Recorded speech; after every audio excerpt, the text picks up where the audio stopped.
जय हिंद दोस्तों, आप सभी का स्वागत है आपकी अपनी फैमिली 7 स्टार पाठशाला में। और मैं आपका साथी श्री राम यादव आप सभी का दिल से स्वागत करता हूं। आप सब बहुत बढ़िया होंगे, जबरदस्त होंगे, शानदार होंगे और बहुत अच्छे से तैयारी कर रहे होंगे, ऐसी उम्मीद करता हूं।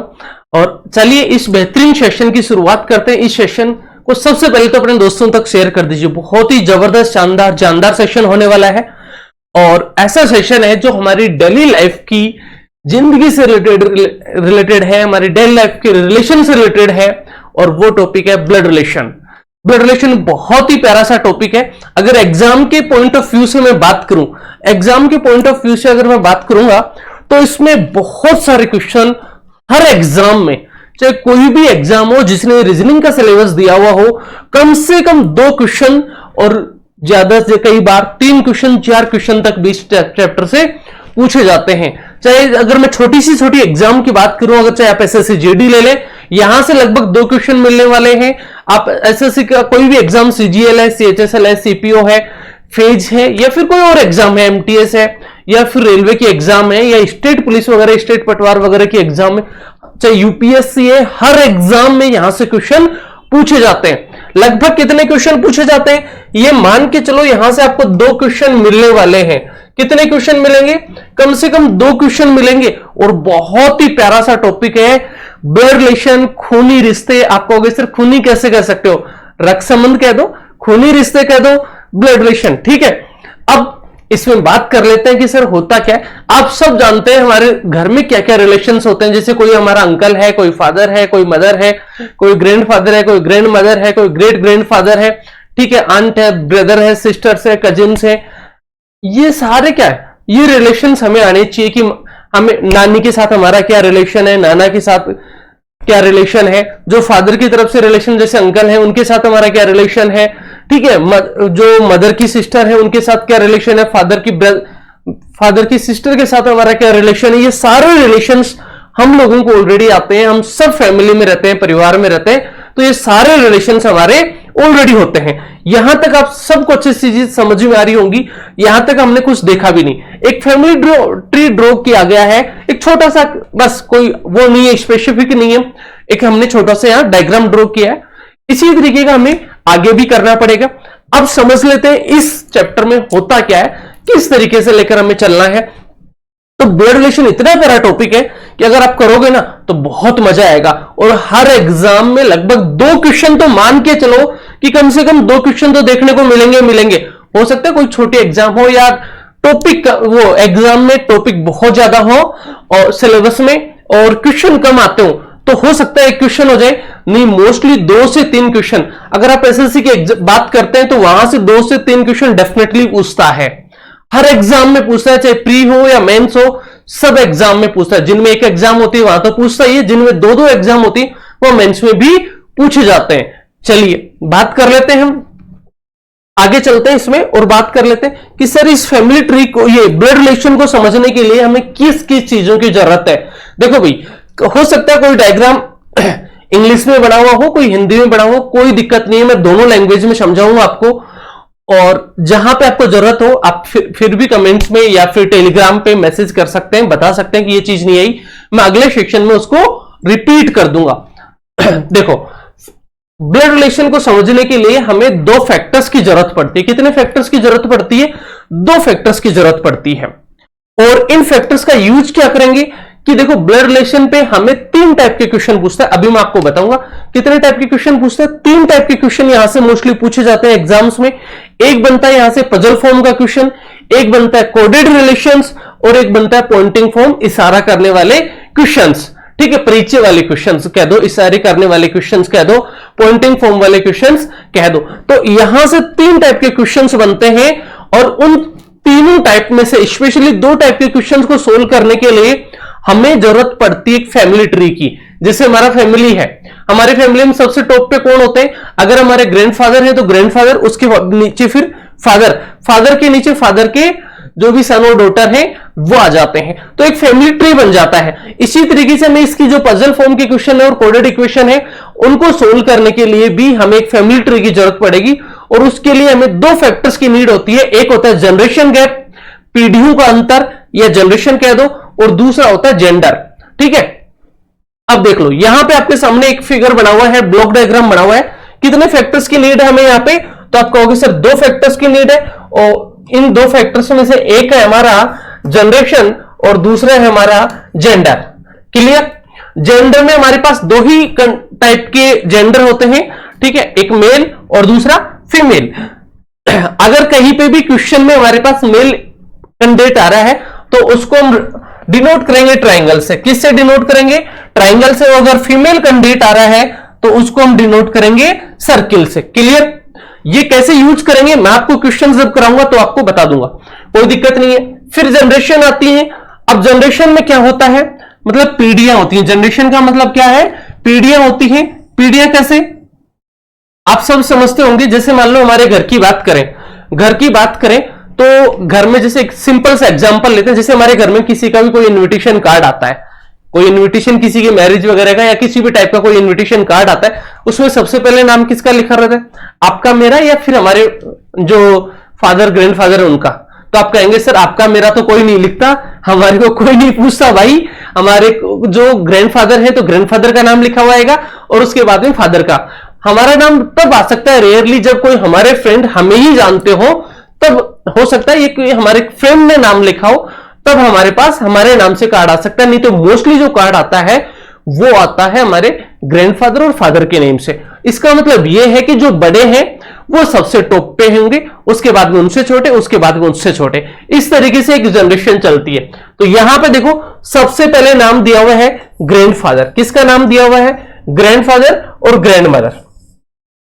अब ग्रैंडफादर और ग्रैंडमदर में है ना, देखो ग्रैंडफादर और ग्रैंडमदर जो आपके नाना और नानी हैं, दादा और दादी हैं, ये दोनों ही ग्रैंडफादर में आते हैं। ग्रैंडफादर दादा के लिए भी यूज होता है और नाना के लिए भी यूज होता है। ग्रैंडमदर दादी के लिए और नानी के लिए भी, बस दोनों में डिफरेंस। कई बार देखो, कई बार तो ऐसे इसी तरीके का लिख के दिया हुआ होता है, और कई बार क्या कहता है जो फादर की तरफ से रिलेशंस आते हैं वो पैटर्नल होते हैं, जो फादर की तरफ से रिलेशंस हैं वो क्या होते हैं? पैटर्नल। और जो मदर की तरफ से रिलेशंस आते हैं वो होते हैं मैटरनल। फादर वाले, पापा वाले रिलेशन पैटर्नल में जाएंगे और मम्मी वाले जो मदर वाले रिलेशन है वो मैटरनल होते हैं। जैसे मान लो फादर के ब्रदर को क्या कहते हैं? अंकल। उसी तरीके से मदर के ब्रदर को क्या कहेंगे? वो भी अंकल है लेकिन वो मैटरनल अंकल है। और फादर वाले रिलेशंस के लिए बहुत बार, मैक्सिमम टाइम 99% क्वेश्चन में पैटर्नल यूज नहीं करता, सिंपल अंकल लिख रहा है, इसका मतलब फादर के ब्रदर की बात कर रहा है, चाचा की बात कर रहा है। और अगर मदर की तरफ से कहेगा तो मोस्टली वो लिखता है मैटरनल, क्योंकि वहां कंफ्यूजन नहीं हो। क्योंकि हिंदी में तो मैटरनल अंकल का मतलब मामा लिख देगा तो वहां पे तो स्टूडेंट समझ जाता है, लेकिन इंग्लिश वाले क्वेश्चन में अगर अंकल लिख के छोड़ दिया तो वहां स्टूडेंट कंफ्यूज हो जाता है। तो या तो फिर ऑप्शन में उसी तरीके का ऑप्शन दिया हुआ रहेगा या फिर मैटरनल पैटर्नल लिख के देगा आपको, कोई दिक्कत नहीं। तो जनरेशन में सबसे पहले हमें जो जरूरत पड़ेगी वो होता है हमारे सबसे टॉप पे ग्रैंडफादर और ग्रैंडमदर, उसके बाद में फादर और मदर, और उसके बाद में सन और डॉटर। अब देखो इसमें जो मदर के रिलेशन है मैटरनल ग्रैंडफादर और मैटरनल ग्रैंडमदर, वो भी ग्रैंडफादर ग्रैंडमदर की कैटेगरी में आएंगे। उसके बाद में जो हमारे अंकल आंटी हैं वो भी हमारे मदर फादर के कैटेगरी में आएंगे, और जो उनके अंकल आंटी के बेटे वगैरह हैं वो भी किस में आएंगे? सन और डॉटर की कैटेगरी में आएंगे। तो ये जरूर ध्यान रखेंगे कि कौन किस कैटेगरी में आ रहा है। तो यहां से सबसे पहले हमें समझ में आया कि ब्लड रिलेशन के क्वेश्चंस को सोल्व करने के लिए हमें 2 फैक्टर्स की जरूरत है। पहला फैक्टर्स होता है हमारा जेंडर, जिसमें 2 जेंडर आते हैं, एक मेल और एक फीमेल। मेल कैंडिडेट को हम ट्राइंगल के थ्रू रिप्रेजेंट करेंगे और फीमेल कैंडिडेट को हम रिप्रेजेंट करेंगे सर्किल के थ्रू। क्लियर? दूसरा पॉइंट था जनरेशन मतलब पीढ़ियां। जनरेशन मतलब पीढ़ियां, ठीक है। अब पीढ़ियों में क्या क्या आते हैं? ग्रैंडफादर ग्रैंडमदर सबसे ऊपर होंगे, जो सबसे बड़े हैं वो सबसे ऊपर, उसके नीचे फादर मदर, और उसी कैटेगरी में आ जाएंगे हमारे अंकल आंटी, बुआ जी है, फूफा जी है, मामा है, मामी है, सारे मदर फादर की कैटेगरी में आते हैं। और फिर सन और डॉटर, हमारे चचेरे ब्रदर हैं, ममेरे ब्रदर हैं, वो सारे क्या हैं? वो सन और डॉटर की कैटेगरी में आते हैं। क्लियर? तो ये 2 फैक्टर्स जो है आप सबको समझ में आगे होंगे, यहां तक किसी को कोई भी दिक्कत नहीं होगी। और थोड़ा सा मैं आपको एक रिक्वेस्ट करूंगा, ये समझ लो कि जो भी हमारे रिलेशंस है, जैसे मदर के जो ब्रदर हैं वो हमारे क्या लगते हैं या हम उनके क्या लगते हैं, ये एक बार आपको सबको ऑलरेडी पता होगा। फिर भी नहीं है तो इन चीजों को आप जरूर थोड़ा सा ध्यान रखें। जो मदर है, मदर की सिस्टर से हमारी क्या लगती है, हम उनके क्या लगते हैं। जो फादर की सिस्टर है वो हमारे क्या लगती है, हम उनके क्या लगते हैं। तो ये जो रिलेशन है वो हमें पता होना चाहिए। क्लियर हुआ यहां तक? कोई दिक्कत नहीं इन दो फैक्टर्स के बाद में। आगे चलते हैं, चलिए। अब देखो यहां पे कुछ आपको पॉइंट्स लिखे हुए दिख रहे होंगे और इंग्लिश में लिखे हुए हैं, तो किसी को कोई दिक्कत नहीं है भाई, मैं हिंदी में भी लिख के आपको समझा दूंगा, तो घबराने की जरूरत नहीं है कि सर आपने तो ओनली इंग्लिश में लिख दिया। हिंदी में भी लिख के मैं आपको बता दूंगा, और इतनी इंग्लिश डेफिनेटली आपको आती है, मैं ऐसी उम्मीद करता हूं, क्योंकि बहुत छोटी सिंपल सी है। आप खुद समझ जाएंगे कि सर इसको तो हम चुटकियों में उड़ा देंगे, ऐसी इंग्लिश है? और कोई दिक्कत नहीं है, हिंदी में मैं लिख के समझा दूंगा। चलिए आप देखो ये 12 पॉइंट्स क्या कह रहे हैं। ये 12 पॉइंट्स इसलिए दिए गए हैं, अगर मान लो हमने इन 12 पॉइंट्स का, अभी मैं एक बात कर रहा था फैमिली ट्री की, उन दो फैक्टर्स का यूज करके हम एक फैमिली ट्री ड्रॉ करते हैं, और वो फैमिली ट्री ड्रॉ करने के लिए हमें यहां पे कुछ पॉइंट्स मैंने दिए हैं। तो सबसे पहले इन 12 पॉइंट्स के फैमिली ट्री ड्रॉ करना सीखेंगे। अगर हमें इन 12 पॉइंट्स के फैमिली ट्री ड्रॉ करना आ गया, एक परिवार वृक्ष ड्रॉ करना आ गया, तो डेफिनेटली हम क्या करेंगे, ये मान लो कि 50% हमारी प्रॉब्लम सोल्व हो गई। अगर इन 12 पॉइंट्स के हमें फैमिली ट्री ड्रॉ करना आ गया तो 50% प्रॉब्लम सोल्व हो गई। एक चीज मैं आपको और बताऊं, जैसे लास्ट वाले में यहां पे है ना, हो सकता है आप कहीं और किसी दूसरे प्लेटफॉर्म से पढ़े, हो सकता है किसी बुक से पढ़ रहे हो सकता है कुछ लोग इसको प्लस से और कुछ लोग इसको माइनस से भी रिप्रेजेंट करते हैं, कुछ लोग इसको मेल कैंडिडेट को प्लस से और कुछ माइनस से भी रिप्रेजेंट करते हैं। हर टीचर का एक्सप्लेन करने का तरीका अलग अलग हो सकता है, उससे कोई दिक्कत नहीं है। प्लस माइनस में यहां पे क्यों यूज नहीं कर रहा, अभी आगे आएंगे प्लस माइनस का यूज हमारे, इसलिए मैं नहीं कर रहा, ठीक है। वहां कंफ्यूजन होते हैं, जैसे जैसे हम बहुत स्टैंडर्ड लेवल पे जाएंगे तो वहां पे प्लस माइनस यूज नहीं किया जाता। इसी तरीके से सिंबल कोई भी यूज कर सकता है। अपन ने यहां पे ये ले लिया, ट्राइंगल ले लिया, कोई स्क्वायर ले सकता है, कोई कुछ और ले सकता है, कोई फर्क नहीं पड़ेगा, ठीक है। बस वो एक्सप्लेन करने का अपना अपना अलग अलग तरीका है। तो ऐसा नहीं कि सर उस बुक में तो हमने ऐसा पढ़ा था, उस सर ने तो ऐसा पढ़ाया था, उस प्लेटफॉर्म पे तो सब बढ़िया पढ़ाते हैं, लेकिन सबका अपना अपना एक अलग नजरिया है, ठीक है। सॉरी भाई, तो कोई दिक्कत नहीं, ठीक है। ये यहां तक हो गया आपका। तो चले अब इन 12 जो पॉइंट्स आपको यहां पे दिख रहे हैं, इन पॉइंट्स का फैमिली ट्री ड्रॉ करना सीख लेते हैं। और अगर मान लो इन 12 पॉइंट्स का अच्छे से हमने फैमिली ट्री ड्रॉ करना सीख लिया, तो ये मान लो 50% काम हमारा बहुत आसान हो जाएगा। हो सकता है कई जगह आपको ये चीज नहीं सिखाई जा रही हो, मैं इसलिए सिखा रहा हूं कि फिर क्वेश्चन में हम अटके नहीं, फटाफट देखते ही चुटकियों में सेकंडों में क्वेश्चंस को सोल्व कर डालें। तो आइए एक एक पॉइंट का हम फैमिली ट्री ड्रॉ करते हैं। आप लोग भी ड्रॉ करते जाना, पहले मैं सिखा देता हूं, उसके बाद में आप लोग ड्रॉ करते जाना। देखो पहला पॉइंट क्या लिखा हुआ है, as father of B, A B का पिता है। इसको कैसे लिखोगे, ए बी का पिता है। ये लो, पहले का मतलब क्या था, ए बी का पिता है। दूसरा क्या करें, as mother of B, A B की माता है। इतनी इंग्लिश तो सबको आती है, कहीं कोई दिक्कत नहीं है। ए बी का पिता है और दूसरे वाले में ए बी की माता है, कोई दिक्कत नहीं। अब हमें क्या करना है, पहले वाले का फैमिली ट्री ड्रॉ करना है। पहले वाले का फैमिली ट्री ड्रॉ करना है, तो चलिए देखिए, अभी मैंने कहा था फैमिली ट्री ड्रॉ करते हैं तो हमारे दो फैक्टर्स की नीड पड़ती है, एक जेंडर की और दूसरा जनरेशन की। जनरेशन का मतलब तो हमारी पीढ़ियां होती हैं, जो सबसे बड़ा है वो सबसे ऊपर आएगा और जो छोटा है उसके नीचे आएगा, ठीक है।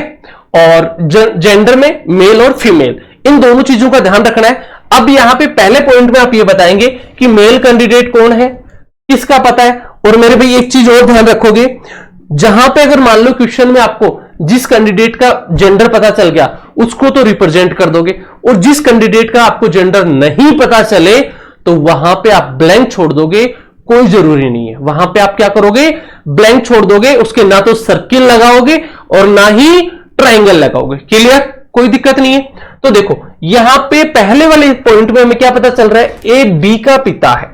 ए पिता है किसका, बी का। अब ए पिता है तो मेल कैंडिडेट है, और मेल कैंडिडेट है तो किस में आएगा, वो ट्राइंगल में आएगा। और बी का पिता है, अब बी का हमें यहां पे जेंडर पता है क्या, तो आप कहोगे सर बी का पिता नहीं, वो पिता है तो ए का तो पता है, लेकिन बी का हमें जेंडर नहीं पता। ए उसका हो सकता है, वो सॉरी बी उसका हो सकता है सन हो, बी उसका हो सकता है डॉटर हो। सन होगा या डॉटर होंगी, दोनों ही कंडीशन में ए क्या रहेगा, फादर रहेगा। ए इज फादर ऑफ बी, तो इसका फैमिली ट्री कैसे होगा, देखो ए फादर है तो ऊपर आएगा, और फादर है तो मेल कैंडिडेट किस में आएगा, ट्राइंगल में, और बी इसके नीचे हो जाएगा इस तरीके से। अब पहले वाले स्टेटमेंट का जो फैमिली ट्री है वो ये बन गया, ए इज फादर ऑफ बी। अगर आपके पास ऐसा फैमिली ट्री भी कहीं पे दिख जाए तो इसको क्या रीड करोगे, A is father of B, A father है बी का। बी का हमें जेंडर नहीं पता था, इसलिए ना तो हमने सर्किल में बंद किया उसको और ना ही ट्राइंगल में खुला छोड़ दिया। क्लियर, चलिए आगे देखो दूसरा पॉइंट क्या है। अब आप खुद बताओ दूसरे का क्या बनेगा, जल्दी से बता दो। तो आप कहेंगे sir A is mother of B, A B की माता है। ए माता है, इसका मतलब क्या है, फीमेल कैंडिडेट है तो ऊपर आएंगी, ए मदर है तो सर्किल में, और बी क्या है, इसका सन है या डॉटर हमें कंफर्म नहीं है, तो बी नीचे आ जाएगा, और इस तरीके से रखेंगे। तो ये इसका फैमिली ट्री ड्रॉ हो गया दूसरे वाले पॉइंट का। ये सबको समझ में आ गया होगा। पहले में देखो, यहां पे देखो ए बी के फॉर्म में रिलेशंस ले रखे हैं, आप एक दूसरे स्टेटमेंट को कनेक्ट मत करना भाई। ऐसा नहीं कि सिर्फ पहले वाले में एक को अपने पिता बना रखा है, दूसरे में माता कैसे बना दिया आपने, तो जेंडर ही चेंज कर दिया। ऐसा नहीं करना, पहला स्टेटमेंट अलग था, दूसरा अलग है, बस वो एबी की फॉर्म में लिया हुआ है। एग्जाम में यहां पे आपको कोई भी नाम देखने को मिल सकता है, एक्स वाई जेड मिल सकता है, पी वाई क्यू मिल सकता है, आपको कोई नाम मिल सकता है, कुछ भी लिखा हुआ मिल सकता है वहां पे। ऐसा कुछ नहीं है, ये फिक्स आएंगे। बस एबी की फॉर्म में यहां पे मैंने यूज कर रखा है, वहां हो सकता है एक्स वाई यूज कर रहा हो सकता है कोई नाम यूज कर रहा हो सकता है कोई और लेटर्स यूज कर रहा हो, जैसे पी क्यू यूज कर रहा हो, कोई दिक्कत नहीं है। क्लियर। तीसरा पॉइंट देखो क्या है, A is son of B, A is son of B, A is son of B का मतलब है ए बी का पुत्र है, यही है, ए बी का पुत्र है, A is son of B. तो इसका फैमिली ट्री क्या होगा, तो आप कहेंगे सर इसका जो फैमिली ट्री होगा, यहां पे ए पुत्र है तो ए का जेंडर तो पता है लेकिन बी का नहीं पता, तो क्या हो जाएगा, बी ऊपर आ जाएंगे, हो सकता है बी इसके मदर हो सकता है इसके फादर हो, और ए सन है तो ए किस में आ जाएगा, नीचे आ जाएगा, और सन है तो मेल कैंडिडेट है, इस तरीके से हो जाएगा। पहले वाले का ये है, दूसरे वाले का ये है, तीसरे वाले का A son of B, A B का सन है, बी इसके फादर है या मदर वो हमें नहीं पता, तो ए को बी को हमने ऐसे छोड़ दिया, ए का पता है सन है, इसका मतलब मेल कैंडिडेट है, और तो ट्राइंगल में बंद कर दिया। क्लियर, तीनों पॉइंट क्लियर हो गए। अब शायद आप सारे समझ गए होंगे, फटाफट बना लेंगे। A and B are brothers, A और बी क्या है, ब्रदर है, ए और बी क्या है, भाई है, ए व बी भाई है। क्लियर, ए व बी क्या है, भाई है, ब्रदर है। अब आपको यह भी पता होगा अगर ए और बी भाई है तो दोनों एक ही जनरेशन के हैं, दोनों क्या है, brother sister, brother brother, sister sisters, ये क्या होते हैं, सारे एक ही जनरेशन के होते हैं। ठीक है, ऐसा नहीं कि सर वो 5 साल बड़ा है तो दूसरी जनरेशन का आ जाएगा, वो 10 साल बड़ा है तो दूसरी जनरेशन का आ जाएगा, ऐसा नहीं है। ब्रदर सिस्टर हो या ब्रदर ब्रदर हो या सिस्टर सिस्टर हो, वो एक ही जनरेशन के होते हैं। क्लियर, तो ए और बी दोनों भाई हैं, इसका मतलब क्या हुआ, इसका मतलब ये हुआ ए और बी दोनों भाई हैं तो दोनों के दोनों मेल कैंडिडेट हैं, और एक साथ ही आएंगे, अलग अलग ऊपर नीचे नहीं आएंगे। इस तरीके से इनका फैमिली ट्री हो जाएगा पॉइंट नंबर 4 का। सबको समझ में आ गया, क्लियर, मतलब दोनों में ब्रदरहुड है। तीसरा पॉइंट देखो, को 5वां point, A is sister of B and B is brother of A, ये दोनों भाई बहन। भाई ए ऊपर लिख देता हूं, ए बी की बहन है और बी ए का भाई है। ये इसकी हिंदी है। क्लियर? तो इसका फैमिली ट्री ड्रॉ कैसे करोगे भाई? इसका फैमिली ट्री कैसे ड्रॉ करोगे? तो आप कहेंगे sir A is sister of B. A का यहां पे आपको जेंडर पता है, ए सिस्टर है, इसका मतलब फीमेल कैंडिडेट है, तो ए किस में आएंगी? सर्किल में। और ब्रदर सिस्टर है तो एक ही जनरेशन के, कोई दिक्कत नहीं है। A is sister of B, A B की बहन है, ए इसका मतलब फीमेल कैंडिडेट है, तो किस में आएंगे? सर्किल में। और आगे क्या करें? और बी ए का भाई है, बी भाई है मतलब ब्रदर है, मतलब मेल कैंडिडेट है, तो वो किस में आ जाएगा? ट्राइंगल में। और दोनों एक ही जनरेशन के होते हैं तो एक साथ आएंगे, एक ही लेवल में आएंगे, बस इनके सर्किल और ट्राइंगल अलग अलग हो जाएंगे। क्लियर? तो 5वें पॉइंट का जो फैमिली ट्री था वो इस तरीके से ड्रॉ हो गया। अगला देखिए पॉइंट नंबर 6। पॉइंट नंबर 6 क्या कह रहा है वो सुनिए। A is wife of B, A is wife of B, इसको कैसे लिखोगे? ए बी की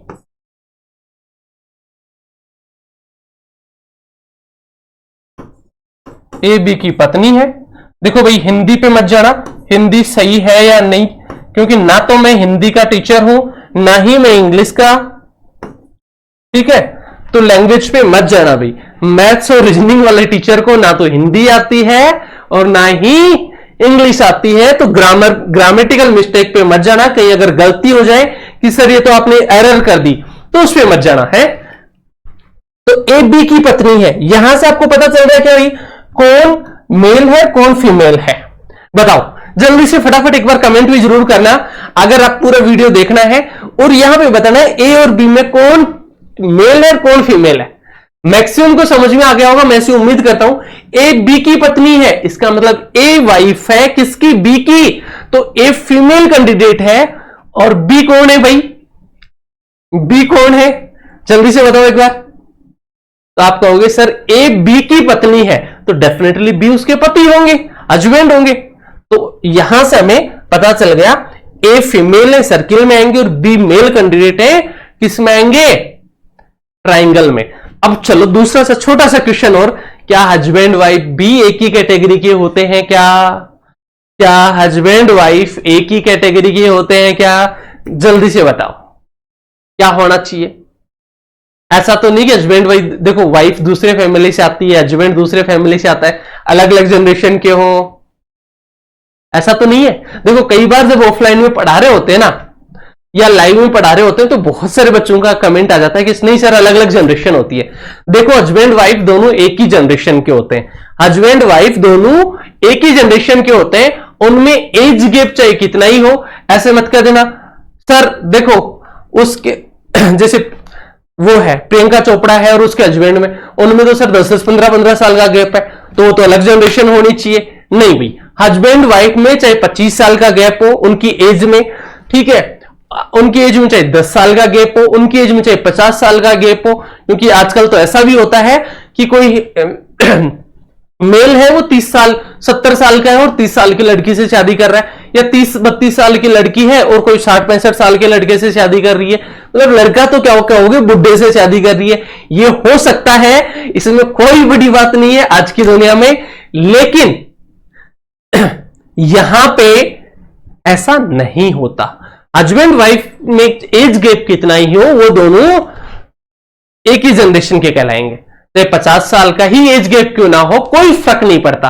और भाई हम भारतीय कल्चर इंडियन कल्चर की बात कर रहे हैं, किसकी बात कर रहे हैं? इंडियन कल्चर की बात कर रहे हैं। तो ये मत कहना कि सर यहां पे गर्लफ्रेंड बॉयफ्रेंड भी होते हैं, ऐसा कोई ऑप्शन नहीं है। हम प्योर भारतीय कल्चर की बात कर रहे हैं, वेस्टर्न कल्चर की बात नहीं कर रहे।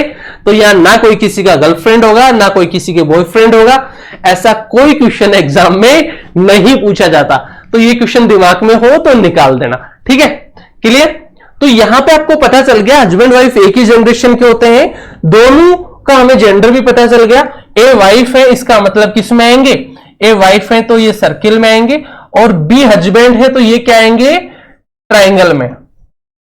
ऐसा ही होगा भाई, A is wife of B, A wife है सर्किल में आ गई, बी हस्बैंड है, बी क्या हो गए? ट्राइंगल में आ गए, और दोनों एक ही जनरेशन के होते एक साथ आएंगे। क्लियर है? कोई दिक्कत नहीं। तो चलो बेटा क्लियर है, तो मुझे ये बताओ पॉइंट नंबर 5 और पॉइंट नंबर 6 में क्या डिफरेंस है?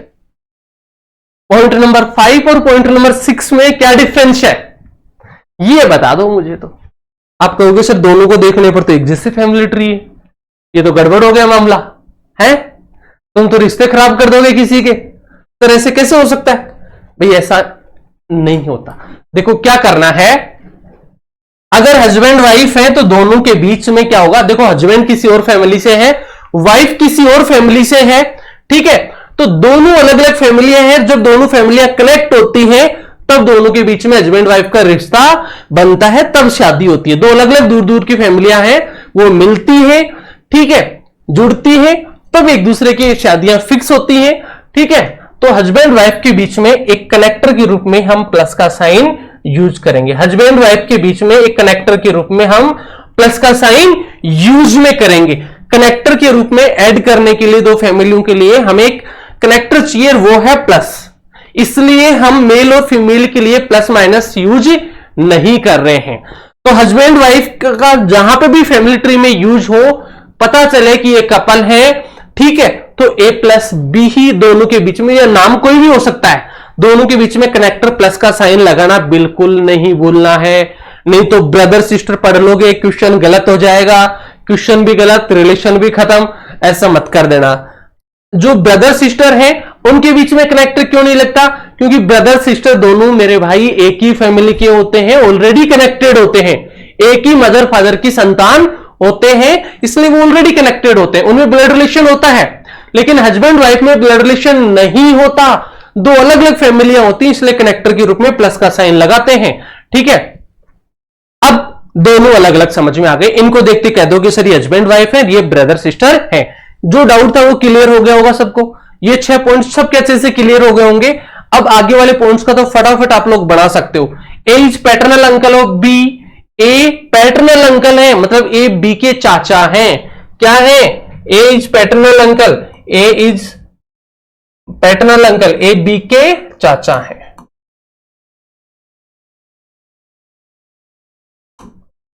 ठीक है, ए बी के क्या है, चाचा है। अब चाचा कौन होते हैं भाई, फादर के ब्रदर।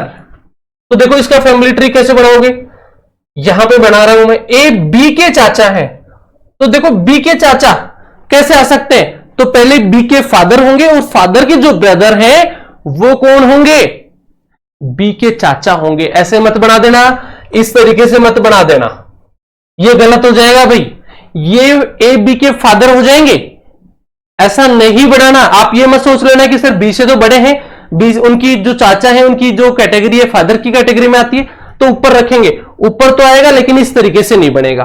तो वो कैसे ड्रॉ करोगे, वो ड्रॉ करोगे, बी के चाचा है ना, तो बी नीचे, पहले बी के ऊपर फादर का एक ब्लैंक ऑप्शन आएगा, ब्लैंक ट्राइंगल रखोगे, बी के फादर के ब्रदर होते हैं अंकल, ठीक है, तो बी के ऊपर फादर का ऑप्शन रखोगे ब्लैंक, और उसके लेफ्ट या राइट दोनों साइड में कहीं पे भी आप ए को रखोगे।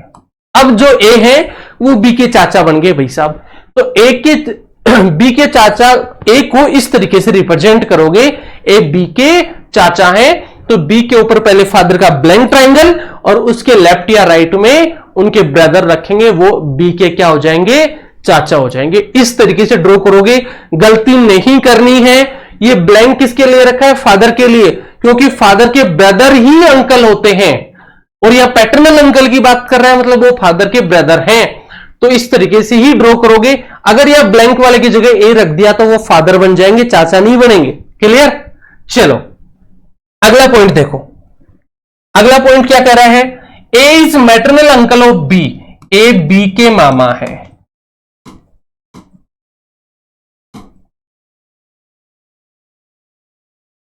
क्लियर, तो इसका फैमिली ट्री कैसे बनेगा, ए बी के मामा है मतलब मदर के ब्रदर हैं, तो इसका फैमिली ट्री देखो कैसे होगा।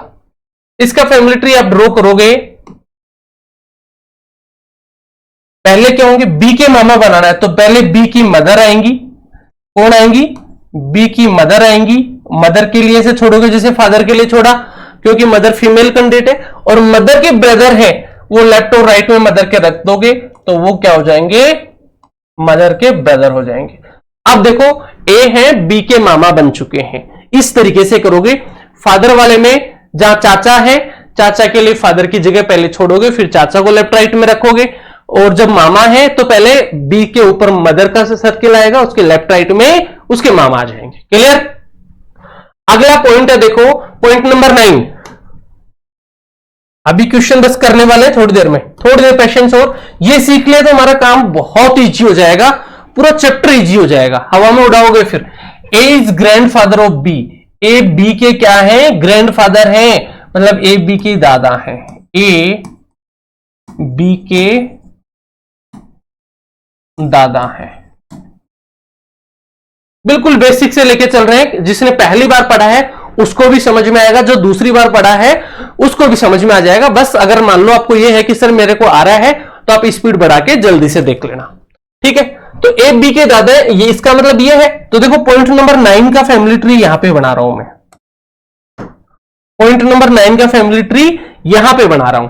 ए बी के दादा है, मतलब बी के दादा, तो बी के दादा कौन होते हैं भाई? जैसे मान लो मैं मेरी बात करूं, मेरे ग्रैंडफादर कौन होंगे? मेरे फादर के फादर। ग्रैंडफादर कौन होते हैं? फादर के फादर। वहां पे 2 पीढ़ियां आती हैं, 3 हो जाती हैं, एक हमारी, एक फादर की और एक ग्रैंडफादर की, 2 पीढ़ियों का गैप आ जाता है। तो बी के ग्रैंडफादर है, तो पहले बी के फादर आएंगे और फादर के भी फादर, इस तरीके से होंगे। अब ये हो गया ए बी के ग्रैंडफादर है। क्लियर? कोई दिक्कत नहीं, ये बी के फादर हो जाएंगे, फादर के फादर क्या कहलाते हैं? ग्रैंडफादर कहलाते हैं। पॉइंट नंबर 10 देखिए, पॉइंट नंबर 10 देखिए, A is maternal grandfather of B. Maternal मतलब मामा, मदर की तरफ से, और ग्रैंडफादर मतलब नाना, ए बी के नाना है। क्लियर? तो 10 नंबर वाले का भी मैं यहीं पे बना रहा हूं फैमिली ट्री। देखो ए बी के नाना है, इसका मतलब क्या है? मदर के फादर है, तो पहले बी आएगा नीचे ही नीचे, उसके ऊपर इनकी मदर आएंगी, और फिर मदर के ऊपर मदर के फादर ए हो जाएंगे। अब जो ए है बी के नाना बन चुके हैं, कोई दिक्कत नहीं। पॉइंट नंबर 11 पे चलिए, अब आपको सबको समझ में आ गए होंगे। अब बताओ point number 11, A is son in law of B. ये सन इन लॉ क्या होता है भाई? ये क्या होता है सन in law? Sun in law का मतलब है दामाद। ए बी का दामाद है, ए बी का दामाद है। दामाद क्या होता है भाई? ए बी का दामाद, दामाद होता है बेटी के हस्बैंड। बेटी के हस्बैंड कौन होते हैं? दामाद कहलाते हैं। ठीक है, इसको कैसे ड्रॉ करोगे? तो आप कहेंगे सर इसको हम ड्रॉ करेंगे पॉइंट नंबर 11। अब देखो ए बी का दामाद है, ए को बी का दामाद बनना है, सन इन लॉ बनना है भाई, बनाओ। तो देखो बी का दामाद ये बी है, ये क्या है? बी है। अब बी का दामाद कौन होता है? बी का दामाद होगा बी की बेटी का हस्बैंड। तो पहले बी की बेटी आएगी इसके नीचे यहां पे, लेकिन बेटी का तो नाम ही नहीं है। अब बेटी है, डॉटर है, इसका मतलब वो सर्किल में आएगी। ठीक है, और बी का हमें पता नहीं है इसकी मदर है या फादर है, कोई पता नहीं। तो अगर जेंडर नहीं पता तो इसको ऐसे कैसे छोड़ देंगे? ये मदर फादर में से कोई भी हो सकती है। अब ए को बी का दामाद बनना है, तो ये बी, बी के नीचे बी की बेटी, और बी की बेटी की शादी किससे हुई? ए के साथ। और ए कौन होगा? बी की बेटी का हस्बैंड होगा। ये हो गया, और हस्बैंड वाइफ है, ये सर्किल और ये, इसलिए दोनों के बीच में प्लस का साइन आ गया। क्लियर? वो प्लस का साइन जो मैंने लास्ट में आपको इस पॉइंट में बताया था, वो यहां पे काम में भी आ गया। एग्जाम में जो क्वेश्चंस आएंगे उसमें भी आएगा, 100% यहां से क्वेश्चन आएगा, कोई भी एग्जाम। ठीक है, तो ये आपका 11 नंबर का जो फैमिली ट्री था, इस तरीके से ए बी का दामाद अब बन चुका है इस फैमिली ट्री से। ठीक है, पॉइंट नंबर 12 पे आ जाइए। पॉइंट नंबर 12 क्या करें? A is daughter in law of B. A B की पुत्र वधु है। डॉटर इन लॉ का मतलब क्या होता है? पुत्र वधु। ए बी की पुत्र वधु है। तो देखो ए बी की पुत्र वधु का मतलब क्या होता है? मतलब ए को बी की पुत्र वधु बनना है। तो कैसे करोगे? बी की पुत्र वधु बनना है ना, तो देखो पहले बी, पुत्रवधु कौन होती है? बेटे की वाइफ, तो फिर बी का बेटा होगा इसके नीचे, लेकिन बेटे का नाम नहीं है तो खाली छोड़ देंगे ट्राइंगल। और इसकी शादी किससे होगी? इनके बेटे की शादी होगी ए से। अब ये जो ए है बी की पुत्रवधु बन चुकी है। क्लियर? कोई दिक्कत नहीं। तो इस तरीके से फैमिली ट्री ड्रॉ होगा। ये 12 पॉइंट्स जो थे बहुत इंपॉर्टेंट पॉइंट थे हमारे इस टॉपिक की दृष्टि से, हमारे एग्जाम में क्वेश्चन सोल्व करने की दृष्टि से हमने इन 12 पॉइंट्स को बहुत अच्छे तरीके से सोल्व कर लिया। ठीक है, सबका फैमिली ट्री आपको बनाना आ गया होगा। अब जो मोटे मोटे मेन रिलेशंस होते हैं उनके मैंने आपको फैमिली ट्री, अब बाकी आप सबके आप बना सकते हो, कोई दिक्कत नहीं है। क्लियर है? समझ में आ गया? अगर समझ में आ गई ये तो हमारा टॉपिक का जो काम है 50% हमारा कम हो गया या इजी हो गया। चलिए अगले क्वेश्चन की तरफ बढ़ते हैं। अब क्वेश्चन की प्रैक्टिस कर लेते हैं। देखो पहला क्वेश्चन आपके सामने है। इन ए फैमिली, दोनों लैंग्वेज में भाई जिसको जैसे करना है वैसे कर सकते हो। In a family A is husband of B, C is the son of A. देखो ब्लड रिलेशन के क्वेश्चन सोल्व करने से पहले मैं आपको एक चीज बता दूं कि इस टॉपिक में कितने पैटर्न के क्वेश्चंस आते हैं, मैं यहां पे बता रहा हूं। टाइप ऑफ क्वेश्चंस या कंसेप्ट कितने पैटर्न के होते हैं इसके वो देख लो, कितने पैटर्न के कंसेप्ट बनते हैं यहां से इस टॉपिक से। पहला बनता है puzzle form,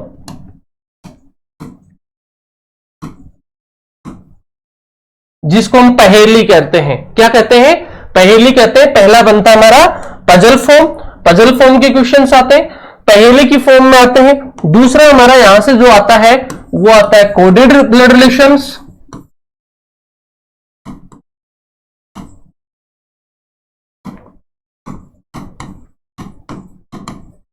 coded blood relations, ठीक है, कोडेड फॉर्म में आता है। जब एग्जाम क्वेश्चन करेंगे तो मैं आपको बता दूंगा।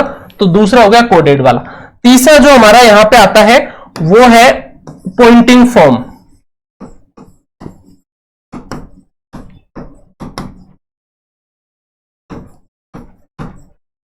Poynting form. तो ये 3 पैटर्न के जो क्वेश्चन है एग्जाम में यहां से पूछे जाते हैं।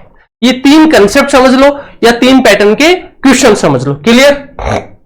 अब सबसे पहले हम जो करने वाले हैं वो करेंगे पजल फॉर्म। सबसे पहले पजल फॉर्म, फिर कोडेड इक्वेशन, फिर पॉइंटिंग फॉर्म। तो ये जो क्वेश्चन है वो हमारा है कंसेप्ट नंबर फर्स्ट।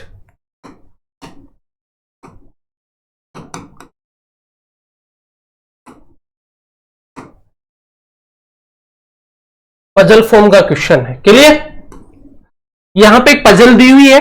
अब देखो ये कैसे आएंगे, जो हम 12 पॉइंट्स करें ना, जो 12 पॉइंट्स करें उन्हीं में से छोटे छोटे पॉइंट्स यहां पे दे दिए, छोटे छोटे स्टेटमेंट आपको यहां पे दे दिए और उन्हीं की हेल्प से ये पूरा क्वेश्चन सोल्व हो जाएगा सेकेंडों में। चलिए, अगर वो 12 पॉइंट्स 12 पॉइंट्स आपको अच्छे से आ गए तो इस क्वेश्चन को इजीली कर सकते हो। पहला स्टेटमेंट देखो, और दूसरी चीज आप जैसे जैसे क्वेश्चन को रीड कर रहे हो एक एक स्टेटमेंट को रीड करते जाओ, उसका फैमिली ट्री बनाते जाओ, क्वेश्चन सोल्व हो जाएगा लास्ट तक। In a family A is husband of B. A B का क्या है? हस्बैंड है। तो यहां में किसका जेंडर पता चल रहा है? ए का। A is husband of B. A husband है किसका? बी का। तो बी कौन हो जाएगी? उसकी पत्नी हो जाएगी। और ए कौन हो जाएगा? पति हो जाएगा। तो देखो ए हस्बैंड है, इसका मतलब ट्राइंगल में किसका हस्बैंड है? बी का। दोनों हस्बैंड वाइफ हैं तो प्लस का साइन, बी सर्किल में। पहले स्टेटमेंट का मतलब हो गया ए इज हस्बैंड ऑफ बी, का मतलब है ए बी का पति है, तो ए प्लस बी इस तरीके से आएंगे, ए ट्राइंगल में बी सर्किल में। आगे देखो, सी इज द सन ऑफ ए। जो सी है ए का सन है। सी किसका बेटा है? ए का। तो ए के नीचे आ जाएगा और बेटा है इसका मतलब ट्राइंगल में। अब सी ए का बेटा है, इसका मतलब सी बी का भी बेटा है, कोई दिक्कत नहीं। ठीक है, आगे चलिए। नेक्स्ट देखो, D is daughter of B. D is daughter of B. D B की डॉटर है, मतलब बी की पुत्री है। पुत्री है इसका मतलब सर्किल में। ठीक है, तो डी सर्किल में आ गई। किसकी पुत्री है? बी की। अब वो ए की भी पुत्री है, कोई दिक्कत नहीं। सीओडी कौन है यहां पे? सीओडी आप कहोगे ब्रदर सिस्टर है। सीओडी कौन है? ब्रदर सिस्टर है। आगे देखो, एफ इज डॉटर ऑफ जी। जो एफ है जी की डॉटर है। अब मेरे भाई यहां पे देखो, आपके पास ना तो एफ है और ना ही जी है, रिलेशन ही कंफर्म नहीं हो रहा, तो एफ और जी को अलग में रख लो। F is daughter of G, F daughter है, इसका मतलब पुत्री है, किसकी है? जी की। चलो इसको एक बार साइड में रख लेते हैं, हम इधर रख लिया। आगे पढ़ो, C is father of F, जो सी है वो इस एफ के फादर हैं। C is father of F, C F के फादर हैं। ये वाले जो सी है ना, वो किसके फादर है? एफ के, और एफ कौन है? डॉटर है। अब आपको कंफर्म हो गया, सी है, एफ के फादर है, एफ के फादर हो गए। तो बताओ, एक ही कैंडिडेट दो लोगों का या दो लोगों की डॉटर कब हो सकती है? एफ है, जी की भी डॉटर है, एफ के फादर कौन है? सी है, इसका मतलब सी की भी डॉटर है। तो एफ दो लोगों की डॉटर कब हो सकती है? जब वो दो पर्सन है, वो एफ के कौन है? फादर मदर होंगे, तभी ऐसा पॉसिबल है। एफ जी की डॉटर कब हो सकती है? जब जो जी है सी की वाइफ होगी, ठीक है, जो जी है वो क्या होगी? सी की वाइफ होगी, तभी एफ जी और सी दोनों की डॉटर होगी। ये आपको खुद को समझना पड़ेगा, इतना जो क्लू है एग्जाम में छोड़ेगा ही। तो यहां पे फैमिली ट्री कंप्लीट हो गया। तो ये जी कौन है? इस सी की वाइफ है। ये हमें कैसे पता चला? क्योंकि इसने कहा कि जो सी है एफ के फादर है, तो डेफिनेटली एफ की मदर भी होगी, और वो कौन बनेगी? जी। तो आप कहोगे सर यहां पे तो कहीं लिखा हुआ ही नहीं है, यहां पे क्लियर है, फादर के बारे में बता दिया, तो बच्चे का दूसरा कैंडिडेट कौन है? मदर ही होगा। तो इसका फैमिली ट्री ये कंप्लीट हो गया। अब इस क्वेश्चन से रिलेटेड थे वो आपसे एग्जाम में 50 क्वेश्चन पूछे, कोई फर्क नहीं पड़ता, तुरंत कर दोगे। यहां तो हम अभी चीजों को सीख रहे हैं, इसलिए हमें थोड़ा सा टाइम लग रहा है। डेफिनेटली आप एग्जाम में करोगे तो 15 से 20 सेकंड में आपका क्वेश्चन सोल्व हो जाएगा। तो यहां पे आपने सीख लिया, ये कंप्लीट फैमिली ट्री है क्या? अब देखो, यहां तक तो आप कर लोगे, वो 12 पॉइंट्स जो हमने करे वहां से आपको सारी चीजें समझ में आ जाएंगी।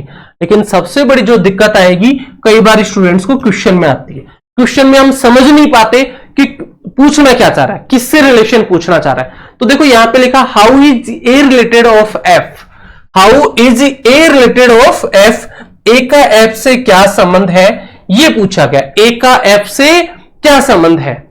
तो यहां पे देखो आपको क्या समझना है, ये क्वेश्चन पूछना चाह रहा है, हु इज ए,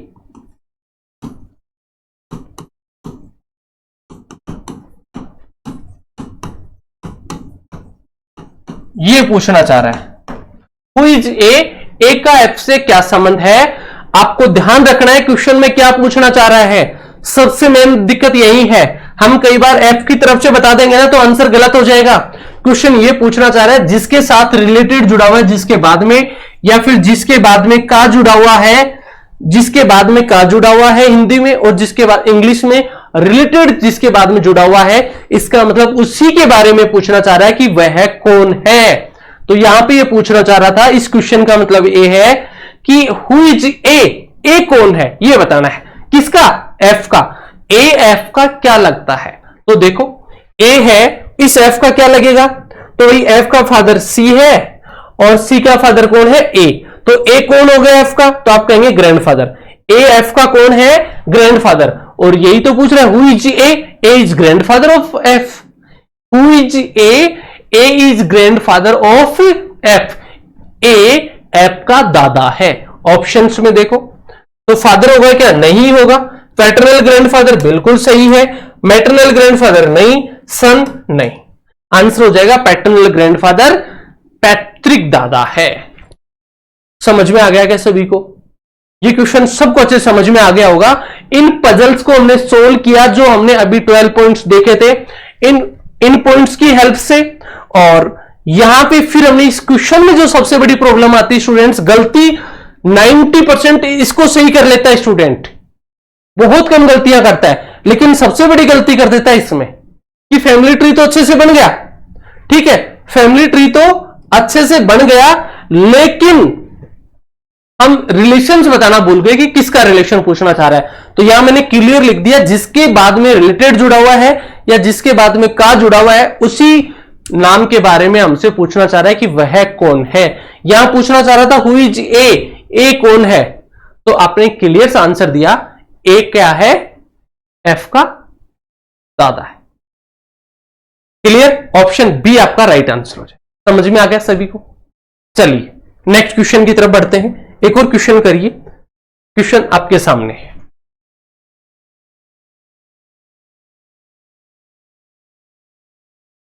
इसी का जो फैमिली ट्री आपने ड्रॉ कर रखा था उसी का दूसरा क्वेश्चन है। फैमिली ट्री आपके पास ऑलरेडी है, देखो मैं यहां पे फिर से बना देता हूं। ए वही क्वेश्चन है लास्ट वाला, सेम क्वेश्चन है, इसका दूसरा क्वेश्चन पूछ लिया। A is husband of B, ये था। A is father of C और C is son of A और D is daughter of B, ये था। क्लियर, कोई दिक्कत नहीं। फिर क्या कर रहे हैं, एफ सी की डॉटर है, एफ इज सी की डॉटर है तो इसके नीचे आ जाएगी। और एफ है जो जी की भी डॉटर है, इसका मतलब सी और जी क्या हो जाएंगे, हस्बैंड वाइफ हो जाएंगे। ये हो गया फैमिली ट्री। अब क्या पूछना चाह रहे हैं, how is C related to B, C related to B, related किसके साथ जुड़ा हुआ है, सी के साथ। का किसके साथ जुड़ा हुआ है, सी के साथ। इसका मतलब पूछना चाह रहा है सी कौन है, किसका, बी का। Who is C, who is C, C कौन है ये आपको पूछना चाह रहा है। हु इज सी, सी कौन है। तो ये बताओ सी बी का क्या लगता है, ये जो सी है इस बी की क्या लगती है, ये सी इस बी के क्या लगते हैं। आप कहोगे सर जो सी बी है वो सी की मदर है और सी बी का क्या लगता है, सी के बारे में बताना है हमें, बी के बारे में नहीं। तो सी कौन है, उसका सन है। सी बी का क्या है, C is son of B, C B का सन है। तो देखो ऑप्शन डी हो जाएगा। फादर नहीं होगा, पैटर्नल नहीं होगा, मैटरनल, आंसर क्या हो जाएगा, सन हो जाएगा। तो इस तरीके से हम क्वेश्चंस को इजीली सोल्व कर सकते हैं। ये क्वेश्चंस हमने उसी जो हमने 12 पॉइंट देखे थे उन्हीं की हेल्प से सीखे हैं। क्लियर है, किसी को कोई डाउट है तो आज की क्लास को अपन यहीं पे खत्म करेंगे। इस क्लास की पैनल पीडीएफ है वो आपको 7 स्टार पाठशाला के अपने यूट्यूब चैनल का जो नाम है उसी नाम से टेलीग्राम चैनल है, मैं आपको बता देता हूं। आपको जो पैनल पीडीएफ चाहिए, क्या चाहिए, पैनल पीडीएफ आपको चाहिए जो भी मैंने लिखाई है, तो उसके लिए आपको एक टेलीग्राम चैनल ज्वाइन कर लेना। टेलीग्राम चैनल है अपना 7 स्टार पाठशाला के नाम से, 7 स्टार पाठशाला के नाम से। भाई 7 ऐसे वाला 7 नहीं लिखा हुआ कि आप ऐसे देखो, टेलीग्राम में इस तरीके से 7 नहीं लिखा जा सकता वहां पे, इसलिए ये 7 स्टार लिखा हुआ है। ये 7 नहीं लिखा जा सकता टेलीग्राम में, इसलिए इस तरीके से लिखा हुआ है 7 स्टार पाठशाला। यहां पे आप ज्वाइन कर लेना। उसमें आपको डेली का करंट अफेयर्स, वहीं पे आपको है जो आपका जीके चल रहा है, जीके की पैनल पीडीएफ, मैथ्स रीजनिंग की पैनल पीडीएफ, नोटिफिकेशन, सब कुछ वहां पे अवेलेबल हो जाते हैं। तो आप इस 7 स्टार पाठशाला के टेलीग्राम चैनल को ज्वाइन कर लें, ठीक है। और साथ में अगर नए हैं तो वीडियो को लाइक करना, थम्स अप करना, और अगर क्लास समझ में आई तो कमेंट करके बताना बिल्कुल ना भूलें। साथ में अपने दोस्तों तक भी इस वीडियो को शेयर करें। मिलेंगे आपसे नेक्स्ट सेशन में। See you soon in next session. जय हिंद।